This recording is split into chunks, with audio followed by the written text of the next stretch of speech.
আমেরিকার university of নেভাডার কিছু professor একটি এক্সপেরিমেন্ট করলো। তারা ওয়ারেন বাফেটের কোম্পানি বার্কশায়ার হ্যাথওয়ে স্টাডি করা শুরু করলো 1976 থেকে 2006 সালের। অর্থাৎ তারা এটা দেখলো যে ওয়ারেন বাফেট 30 বছরের মধ্যে কোন কোন শেয়ারে ইনভেস্ট করেছিলেন। তারপরে তারা ক্যালকুলেশন বের করলো যে নেক্সট টাইম যদি ওয়ারেন বাফেটের স্টাইল কেউ কপি করতে চায় বা এটা যদি কেউ সবচেয়ে কম দামের স্টক বিক্রি করে তাহলেও সে প্রতি বছর 21% রিটার্ন কামাতে পারবে, অর্থাৎ যেটা প্রায় আমেরিকার ইন্ডেক্স ফান্ডের ডাবলের থেকেও বেশি। এবার আমাদের মধ্যে বেশিরভাগ লোকই বলবে যে এটা তো সবাই করতে পারবে না।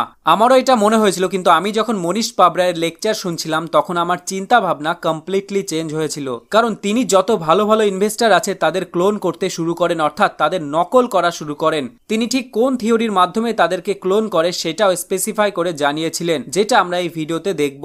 তিনি বলেন মাইক্রোসফট কোনো একটা ভালো ক্লোন করতেও পারে না, তারা অন্যদের কোনো একটি প্রজেক্টকে ঠিক করে কপি করবে সেটাও তারা পারে না। ফর এক্সাম্পল, এত বছর পরেও মাইক্রোসফটের বেশিরভাগ রেভিনিউ উইন্ডোজ থেকেই আসে, যেটা অন্য কিছুর থেকে কপি করা। তাদের সেকেন্ড সবচেয়ে বেশি টাকা আসে মাইক্রোসফট অফিস থেকে, যেটাও একটি কপি। পাওয়ার পয়েন্টের কথাও যদি বলি তাহলে সেটা অন্য কোম্পানি থেকে কিনে নিয়েছে। মাইক্রোসফট ওয়ার্ড পারফেক্টের কপি। সিমিলারলি আমরা যদি মনীষ পাবরায়ের কথা বলি, তিনি বলেন যে ওয়ালমার্টের ফাউন্ডার স্যাম ওয়ালটন, তারও আইকিউ খুব একটা বেশি ছিল না, কিন্তু আমরা তো সবাই জানি ওয়ালমার্ট ঠিক কত বড় কোম্পানি। এই কোম্পানি ফ্লিপকার্টকেও কিনে নিয়েছে। ওয়ালমার্ট প্রথম দিকে তেমন কোনো বিজনেস করতে পারেনি, তারা কেমার্ট এবং সিয়ার্স কোম্পানিদের দেখে শিখেছে, তাদের বিজনেস মডেল ভালো করে রিসার্চ করেছে, তারপরে কপি করা শুরু করেছে।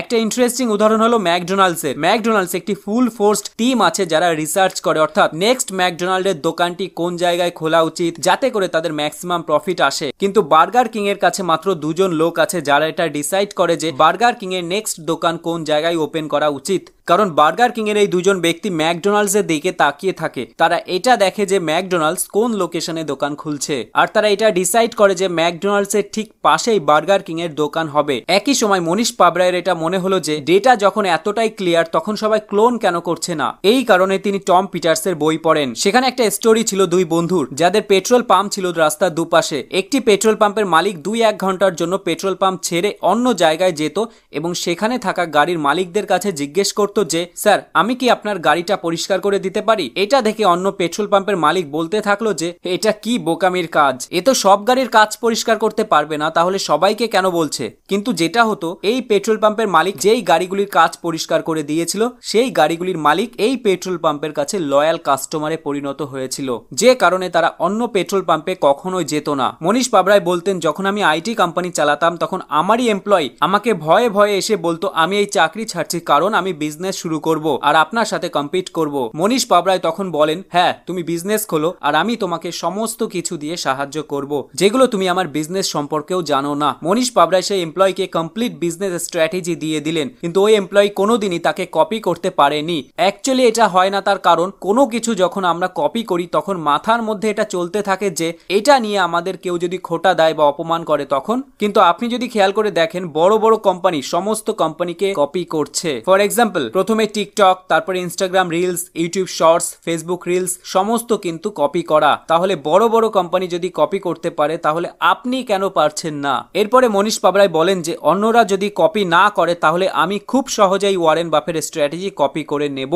1956 থেকে 1970 সালের মধ্যে ওয়ারেন বাফেট একটি কোম্পানি খুলেছিলেন যেখানে তিনি মিউচুয়াল ফান্ড ইনভেস্টরদের কাছ থেকে টাকা নিয়ে সেগুলি ম্যানেজ করার পরিবর্তে তাদের কাছ থেকে কোনো ফি চার্জ করতো না। ফি তখনই নিত যখন তাদের প্রফিট হতো। 30 বছর পর 1999 সালে মনীষ পাবরায় ঠিক একই রকম কাজ করেন। তিনি এক্স্যাক্টলি সেম স্ট্র্যাটেজির একটা ইনভেস্টমেন্ট পার্টনারশিপ খোলেন। মনীষ পাবরায় রজার লেওনস্টেনের একটি বই নেন যেখানে সমস্ত ইনস্ট্রাকশন দেওয়া ছিল, আর সেই সমস্ত ইনস্ট্রাকশনগুলি উনি ওনার লয়ারের কাছে নিয়ে যান যে ওনাকে পার্টনারশিপ ফার্ম খোলার জন্য হেল্প করেছিলেন। ওই লয়ারকে মনীষ পাবরায় বলেছিলেন যে আপনার মাথা খাটানোর কোনো দরকার নেই, এখানে যা ইনস্ট্রাকশন আছে আর যে সমস্ত রুল ওয়ারেন বাফেট লিখেছেন সেগুলি 100% কপি করুন। মনীষ পাবরায় 2015 সালে বস্টন কলেজে অনেকগুলি স্টেপ বলেছিলেন কিভাবে কপি করবেন। তার মধ্যে 4টে সবচেয়ে ইম্পর্টেন্ট লেসন আপনাদের জন্য বলছি। Focus on their biggest bets, অর্থাৎ 5 থেকে 10 জন বড় বড় ইনভেস্টরের লিস্ট বানান আর এটা দেখুন যে তারা কোন কোন কোম্পানি শেয়ার কিনে রেখেছে। ফর এক্সাম্পল, আমি যদি টিকার এবং মানি কন্ট্রোলে যাই তাহলে আমি সমস্ত বড় বড় ইনভেস্টরদের লিস্ট পেয়ে যাব যেখানে বড় বড় ইনভেস্টরদের নাম রয়েছে, যেমন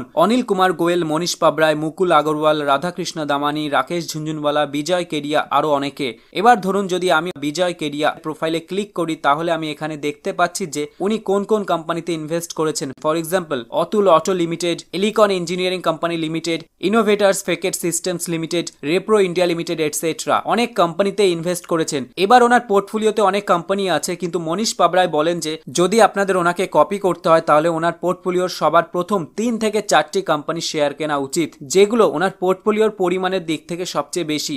আর এই রকম হওয়ার কারণ হলো তিনি এই সমস্ত কোম্পানিতে খুবই বুলিশ। এই কারণে তিনি এই সমস্ত কোম্পানিতে এত বেশি টাকা ইনভেস্ট করেছেন, অথবা এই সমস্ত কোম্পানি থেকে উনি সবচেয়ে বেশি রিটার্ন পেয়েছেন। এবার যদি বিজয় কেরিয়ার কথা বলা হয় তাহলে ওনার পোর্টফোলিওর পরিমাণ প্রায় 1600 কোটি টাকা, যার মধ্যে 300 কোটি টাকা অতুল অটো, 370 কোটি তেজাস নেটওয়ার্কস, 170 কোটি এলিকন ইঞ্জিনিয়ারিং আর প্রায় 120 কোটি টাকা বৈভব গ্লোবালে। অর্থাৎ যদি আমরা এই 4টে কোম্পানির টোটালকে হিসাব করি তাহলেই এই পোর্টফোলিওর প্রায় 50% এর বেশি হয়ে যাবে। আর এই 4টি কোম্পানি আমাদের ফার্স্ট স্পিনিং প্রসেস চালু করবে। এবার সেকেন্ড স্টেপ বলছে is it in my circle of competence, অর্থাৎ এই 4টে কোম্পানির মধ্যে কোন কোম্পানির বিজনেস মডেল আপনি বুঝতে পারছেন কিনা। ধরুন আপনি ওই ইন্ডাস্ট্রিতেই কাজ করেন যে ইন্ডাস্ট্রিতে এই কোম্পানিটা আছে। এক্সাম্পলের জন্য আমি ধরে নিচ্ছি যে আপনি টেলিকমিউনিকেশনের কোনো ফিল্ডের থেকে যারা রাউটার বা অন্যান্য জিনিস বানান। মেইন গোল হলো যখন আমরা এই কোম্পানিকে নিয়ে আগে যাব তখন তাদের বিজনেস যাতে আমরা বুঝতে পারি। এবার যদিও আমাদের এক্সাম্পল টেলিকম ইন্ডাস্ট্রি আমাদের সার্কেল অফ কম্পিটেন্স এর মধ্যেই আসছে, তো এবার আমরা বিজয় কেরিয়ার পোর্টফোলিওর সবচেয়ে বড় কোম্পানি তেজাস নেটওয়ার্কস এর বিষয়ে জানবো,